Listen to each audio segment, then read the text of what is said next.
पुणे में उप मुख्यमंत्री अजित पवार ने महानगर पालिका चुनाव को लेकर संक्षिप्त प्रतिक्रिया दी। उन्होंने कहा कि राज्य में 29 महानगर पालिकाओं के चुनाव घोषित हो चुके हैं, जिसके चलते आदर्श आचार संहिता लागू हो गई है और सभी राजनीतिक कार्यक्रमों में बदलाव किया गया।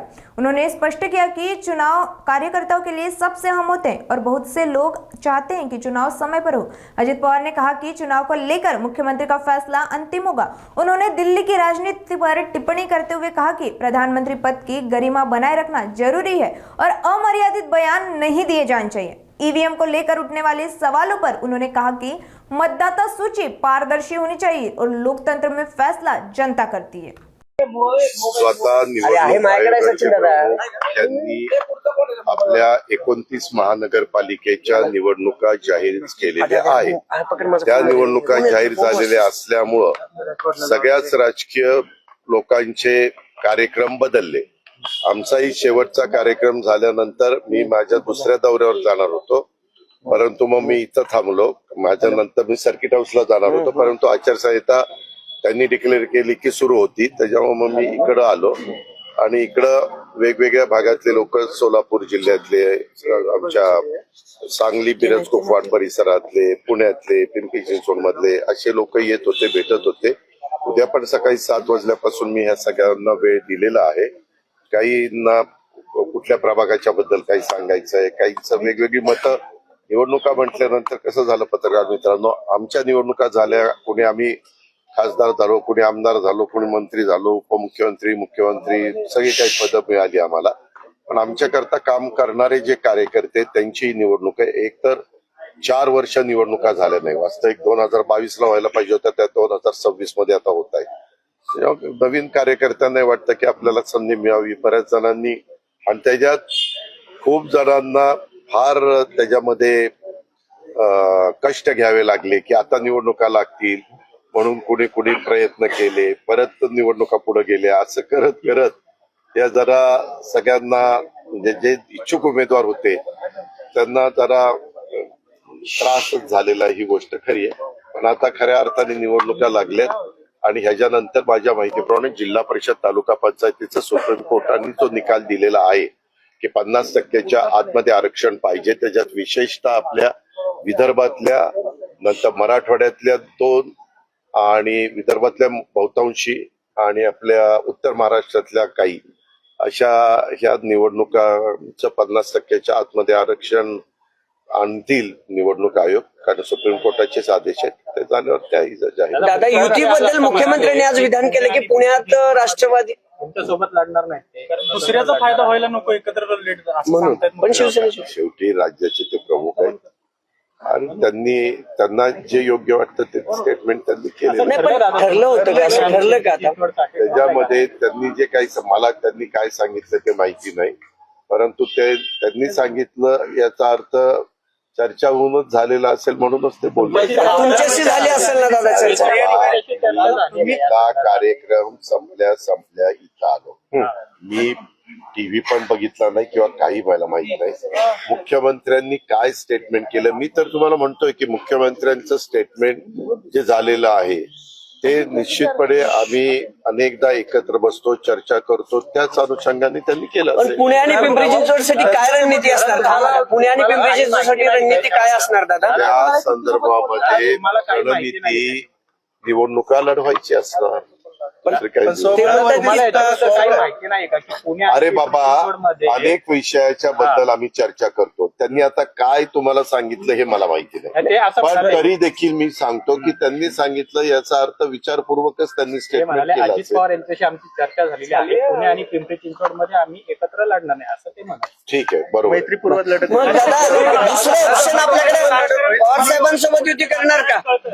राष्ट्रवादीची युती, दोन्ही राष्ट्रवादीची युती? बाबा, आता निवडणूक जाहीर झाली, तुला काय जरा कळ काढ, जरा कळ, पेशन्स ठेव सारखं। त्यामध्ये ऐक ना, आता 4 वाजता का 5 वाजता डिक्लेअर झालंय, आता सगळीकडं त्याचा बोबाटा झालेला आहे। आता बरेच जण वेगवेगळ्या ठिकाणी उमेदवारी मागण्याचा प्रयत्न करतायत आणि वेगवेगळे पक्ष कसे प्रभाग स्ट्रॉंग होतील अशा प्रकारचा प्रयत्न करतायत। आता ते आम्ही काय केलं, मागे 15 वर्ष लोक महाविकास आघाडीमध्ये काम करत असताना आम्ही आणि काँग्रेसवाले काय करायचो किंवा आमचे मित्रपक्ष शेका पक्ष होता तेव्हा किंवा इतर आरपीआय आठवले साहेब तेव्हा आमच्या बरोबर काही काळ होते, तर त्या काळामध्ये आम्ही स्थानिक जी काही जिल्हा असेल किंवा कॉर्पोरेशनला स्थानिक शहर असेल तिथल्या जिल्हाध्यक्षांना आणि तिथल्या जे काही आजी माजी पदाधिकारी आमदार खासदार यांना तो अधिकार द्यायचो की तिथलं एक राजकीय परिस्थिती बघून तुम्ही तुमचे निर्णय घ्या आणि तशा पद्धतीनं ते निर्णय घ्यायचे आणि निवडणुका व्हायच्या. आता महायुतीमध्ये जे नेत्यांमध्ये एकमेकांना घेतल्या जाते म्हणजे शिवसेनेचे पदाधिकारी घेतले जातात, भाजप शिवसेनेचे पदाधिकारी घेते.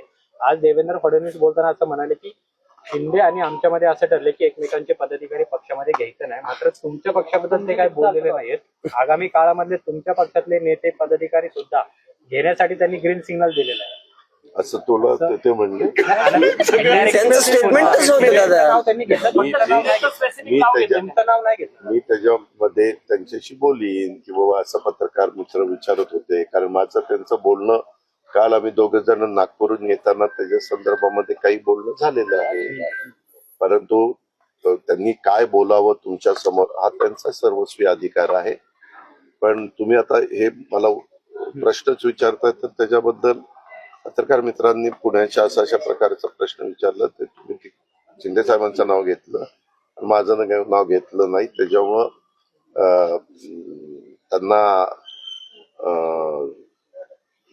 एक बातमी त्याच्यातनं होऊ शकते किंवा तुमच्या कुणाच्या सूत्रांच्या माहितीनुसार सीएम बोलले अरे पण ते तसं बोलले, परंतु तुम्ही त्याचा अर्थ मराठी भाषेचा कसा अर्थ काढावा तसा काढताय. तुम्ही माहितीमध्ये एक प्रमुख पक्ष आहात, शिंदेचं नाव घेतलं तुमचं घेतलं नाही, त्याच्यामुळे ठीक आहे मी विचारतो ना बाबा दादा, भाजप सोबत शिवसेना असणार आहे, तुम्ही कोणाशी इतर पक्षांशी युती घेणार आहात का? कोणाला? अजून मी ठरवलेलं नाहीये, योग्य वेळी योग्य निर्णय घेत. ठीक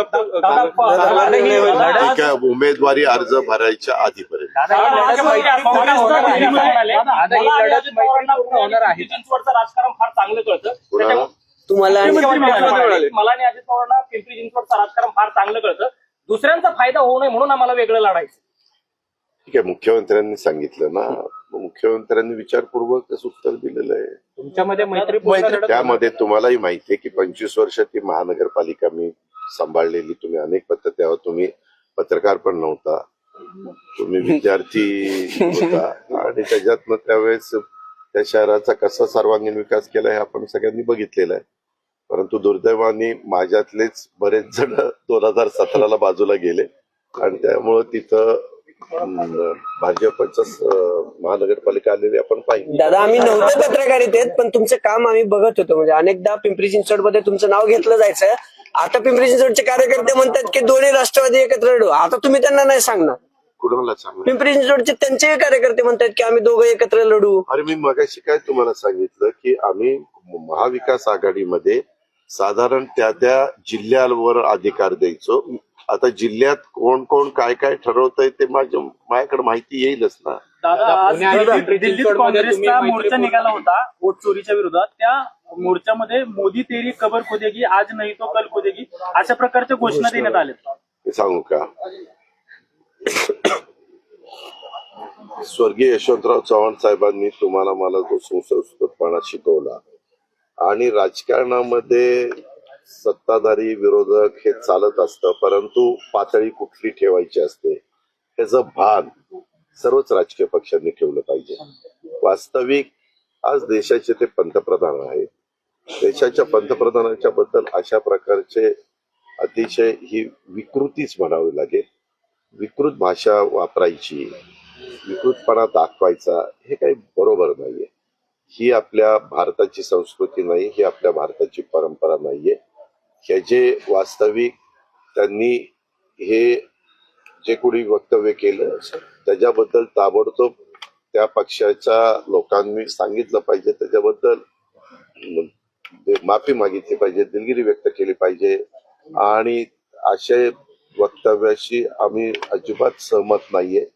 शेवटी ते देशाच्या 140 कोटी जनतेचे पंतप्रधान आहेत, त्यांचा आदर आपण सगळ्यांनी. दादा, दोन्ही ठाकरे एकत्र जर आले महापालिकेत अनेक ठिकाणी, मुंबई असेल पुणे असेल, दोन्ही ठाकरे बंधू एकत्र आल्यानंतर महायुतीला तोटा होईल असं बोललं जाते. तुम्हाला वाटतं असेसमेंट काय तुमचं? महायुतीला तोटा होईल असं बोललं जाते जर दोन्ही ठाकरे नुकसान होईल. नाही, कोणी एकत्र आलं आणि कोणी विभक्त राहिलं तरी शेवटी जनतेच्या मनात जे असतं ते घडत असतं.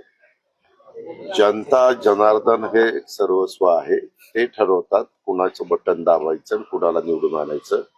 काय होतं, मी अलीकडे एक बघितलं की निवडून एखादा पक्ष आला आणि त्यांना योग्य वाटलं तर ते म्हणतात की हे चांगलंय, काय तुमचं ईव्हीएम चांगलंय. अरे काय,